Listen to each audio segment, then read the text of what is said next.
Hello everyone, AmyR here with Prairie Paper and Ink. I am back with another video. I just posted the June card kit unboxing video earlier this evening, and then I got straight into getting this video edited because Simon Says Stamp just had their May release, which I'll have a link to the release with everything in the description box below the video.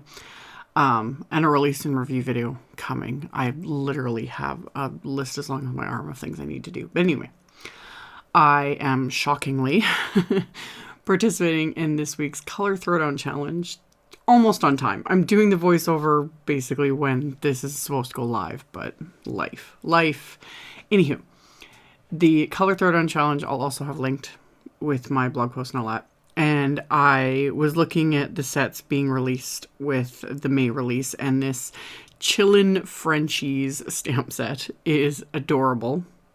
And I was like, that's perfect, because I can color them gray, and, you know, this will work with a color combo. Like, I don't know, I really enjoy sometimes, you know, killing two birds with one stone, as it were. So what I did was I pulled out this one image from the set with him holding the little ball in his mouth, and the little bone image. And I'm stamping it onto some Neenah Classic Crest 80-pound cardstock. And I'm using the packaging of the stamps just to allow me to keep re-stamping this bone without having to clean it off. And it kind of helps protect the cardstock from getting any ink smears on it while I reposition that bone in my stamp positioner multiple times. Because I thought a dog wouldn't want one, he would want multiples. So I wanted a few for my card.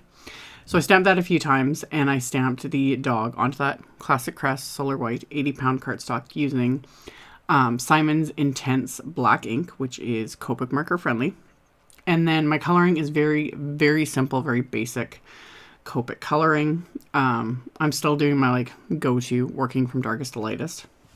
It says on here I started with C6, but I didn't. I started with C4, and then I do C2 and C1.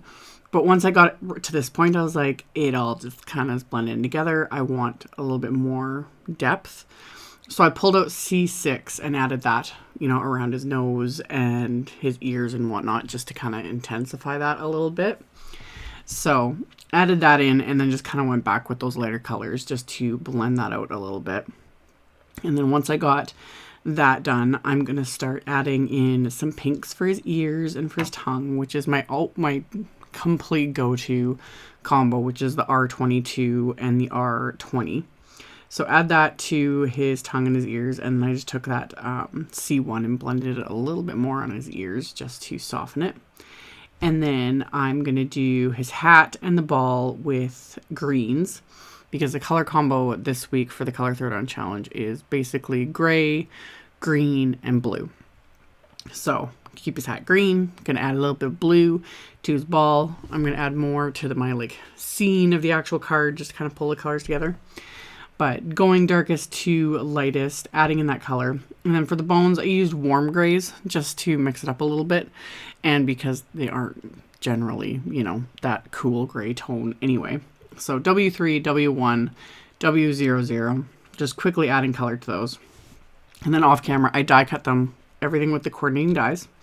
I also die cut more white cardstock with one of the new rounded corner rectangles wafer dies. And I die cut some green cardstock with that same wafer die. And then I used one of the grassy edges wafer dies to give it that fun little grassy edge. And then to create my actual little scene, I pulled out the Clouds for Days stencil. This was released a while ago, and I've used it in a few videos. So I pulled that out, and I'm using Broken China Distress ink, along with one of my Picket Fence life-changing blender brushes. And I've super sped this up. It didn't take very long regardless, but, you know, sitting here and watching me blend a simple sky background is going to bore anyone to tears. So I just sped it up, but I just worked from the top down. And I kept rotating the stencil just to give it all different edges, and just blending from the stencil itself and pulling the ink basically off the stencil onto the cardstock. And then I added a little bit of ink there on the bottom just to kind of soften that little bottom edge of clouds. And you're not going to see the kind of mess I made with that blue ink at the very bottom. It's going to get covered by the green piece, which I'm adding some Mowed Lawn Distress ink to, just to, again, just kind of give it that little extra bit of depth and dimension. And then, as I always do with these blending brushes, I just wipe them off on a microfiber cloth. I do not wash them. I find just wiping them on the microfiber cloth removes the excess ink, and then I can go on to the next thing. So I did my little bit of ink blending, and then I wanted to stamp one of the sentiments directly onto my background. So I pulled that out from the set, and I pulled out my little stamp platform again, so I could stamp this sentiment directly onto the background and stamp it multiple times, because these are brand new stamps. I showed in the very beginning of the video when I was stamping, right before I started stamping the dog, I was rubbing my fingers against the stamp. That's a good way to kind of like condition your stamps when they're brand new. You can also use like a white eraser. Some people have recommended sanding blocks, which I don't recommend. I would never take a sanding block to photopolymer stamps. There's a good chance you'll wreck it doing that. But I just find either rubbing my hands against it, using a white eraser, or inking it up with Versamark and then cleaning it really well. That also helps condition new stamps so that they take ink more and you get a better stamped impression. And that's also why stamp positioners are such wonderful things. Like the Misty is a wonderful tool. This one's just the Tonic mini stamp platform, because I've been using this for so long. It's habit to use this one. But yeah, game changers, major game changers. So I stamped the sentiment, and then I stamped the second part of the sentiment onto just some black, a scrap of black cardstock here. And I stamped that with some clear embossing ink. And then I am going to heat emboss this with some detail white embossing powder. Melt that with my heat tool. Die cut that with one of the sentiment label wafer dies. And then I just use scissors to trim the ends, even though I swear it's crooked. I cannot cut a straight line with a pair of scissors to save my life. That's why I like using a paper cutter. But I made it work. So, and I ended up like literally like adhering it and then kind of flipping it over and then trimming it again, because I was positive in my head that it wasn't straight. So adhered that directly to my little background with some craft tacky glue, as well as the little grass piece that I had blended on.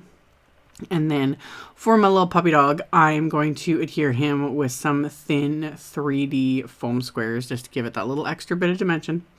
So I'm going to pop those into place, peel off the backing, and then position him onto this little panel here. And then I'm going to adhere one of the little bones that I had colored and die cut. And that I'm just going to adhere with some craft tacky glue. So I did that. And then I was originally just going to adhere this to my card base, like with some foam tape. But I found it needed a little extra something. So I pulled out the tap dance stencil, which was also released some time ago.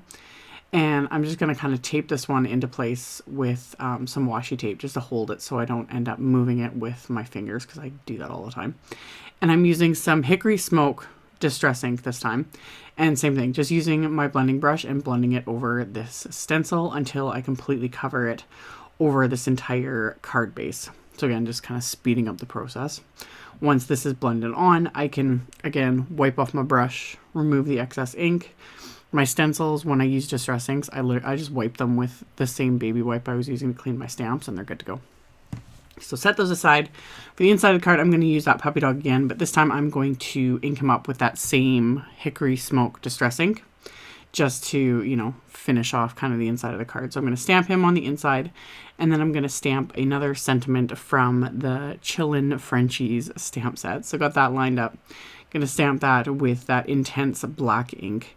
And then once I've got that stamped a few times to get it really good, you know, good and crisp, get that stamped. And then I'm going to adhere those little bones that I had stamped and die cut at the beginning, just to kind of finish off my little mini inside scene. Once I have these adhered, I am going to adhere that main panel to my card front. And I had used Simon's Big Mama foam tape, which I was talking about in a previous video.